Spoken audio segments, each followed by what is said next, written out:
એ દાન તારે અમને આપવાનું છે।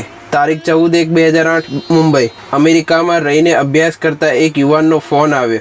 એનું નામ પવન હતું। સ્વામીશ્રી એને પ્રેરક વચનો કહેતા કહે, અમેરિકામાં રહીને તું ભણે છે, પણ ત્યાંનો પવન લાગી ન જાય એ જોવું। આપણો પવન તો સ્વચ્છ, પવિત્ર અને ઠંડો હોવો જોઈએ। જીવન એવું બનાવવું કે સ્વચ્છ રહે। વ્યસન થઈ ગયું હોય તો હવેથી મરણીયો ઉપાય કરીને કાઢી નાખવું। કોઈ દાડો એનો સંકલ્પ જ ન થાય। સત્સંગ અને અભ્યાસ બરાબર કરો। ખોટો રંગ ચડી ના જાય અને ખોટા વાયરે પેસી ન જવાય એ ખાસ ધ્યાન રાખવું। પવન કહે, આપ આશીર્વાદ આપજો। સ્વામીશ્રી કહે, ભણવામાંથી રજાઓ થાય ત્યારે અમારી પાસે જ આવી જવું, એટલે બીજો પવન ચડે નહીં। આજે ઉત્તરાયણનો દિવસ છે, બીજું કોઈ દૂષણ પેસે નહીં। એ દાન તારે અમને આજના દિવસે આપવાનું। હજારો માઇલ દૂર રહેલા એક સત્સંગી યુવાનોને સ્વામીશ્રીએ જીવનનો સાચો રાહ દર્શાવ્યો। જય સ્વામિનારાયણ।